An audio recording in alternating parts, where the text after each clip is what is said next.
Hi, I'm Rob Pritchard and I'm the sports editor at Manx Radio.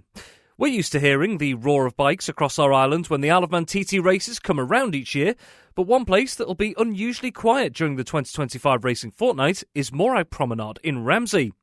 That's because it's been announced that the Ramsey Sprint, a spectacle for riders and spectators alike in the northern town, won't be held this year.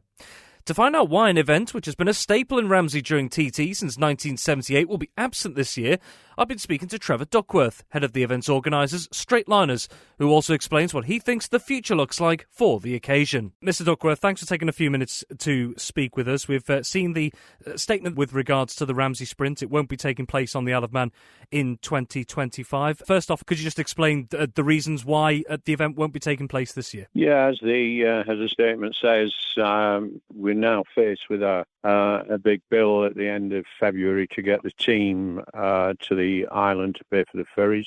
We just don't have that money at this time, but it's getting harder and harder to put the event on with all the rules and regulations that we have to abide by nowadays. We spend a lot of time and effort in getting it to where it needs to be for the event to take place, and that's mainly the reason. We've in 2020 we took on Melbourne Raceway, which was a derelict drag race site, and now we've got there's only two permanent drag race sites in the UK. One is at Santa Pod, and the other one is Melbourne Raceway. So our long-term future, obviously, and the future of the sport lies with those venues. So we've made quite a big investment over the winter in new portrait timing equipment from America, all computerized and singing and dancing, and a big new 100 kVA generator to put power into the pits. So it's ongoing, really. It's just one of those things, to be honest. Like the statement says as well, you've been involved since the event was resurrected in 1978, so almost 50 years ago. In fact, you've had that association. So, how big a blow is it for yourselves to have to make this decision? Heartbreaking, really is. We've thought long and hard about this. We foster events. We don't finish events, and the Ramsey Sprint started in 1961, and I have a programme here from 1963, and it's it stopped running, and then I was part of the team from the National Sprint Association that came across to the island and resurrected it, and we've run it every year since. So it's a big blow. I suppose not for TT fans and also for the town of Ramsey as well. How much of a blow to them do you expect this to be? I don't think they realise how much of a downturn it will make, but they seem to put all their faith and efforts into Sprintfest. They have done for the last 3 years, I suppose, and we're just, I suppose, left to plod on. But even we do get grant aid for while we have the ferry bills to pay, we do get that back in the fullness of time, but we never know.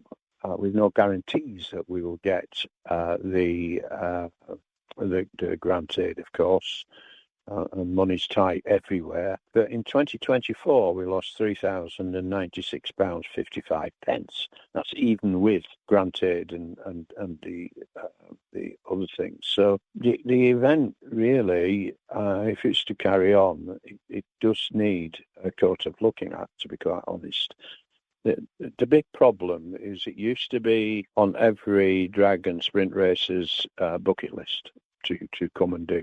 Nowadays, they're not going to spend half a yearly budget on coming to the Isle of Man because of the cost, just to do, the couple of events that we run. So it turns out now that we have the visiting motorcyclists who come and race and a spattering of true racers, if you like. But the people, the visitors, want to pay a peppercorn fee to have a go, which is fine, and that's what we charge. But that leaves no money for the infrastructure of the event. When you're charging £35 and you're paying £30 out in insurance and licence costs per rider, it leaves you £5 to play with, and that's not really, it's not good business, is it? And finally, just looking forward as well, one thing that's said right toward the end of the statement from yourselves is that you hope to come back in 2026.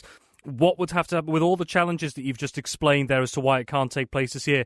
How do you resolve those challenges going forward to try and come back in 2026? We need to get a major sponsor on board. It's an iconic event. It's not past its sell-by date by any stretch of the imagination. And if we can get someone a company to take up the slack that there is in the lost entry fee, and we lost all the income from traders and all that sort of stuff. But if we can get somebody to sponsor the event, to take that out, we can make that event a one-off in motorsport history, which would be free to view and free to race, free to enter, and that's the aim that we're trying to achieve. Thank you for having the stamina to make it to the end of the Manx Radio Sportscast. You're clearly someone who has their eye on the ball at all times. Want to hear more about the latest sporting news across the Isle of Man and much more?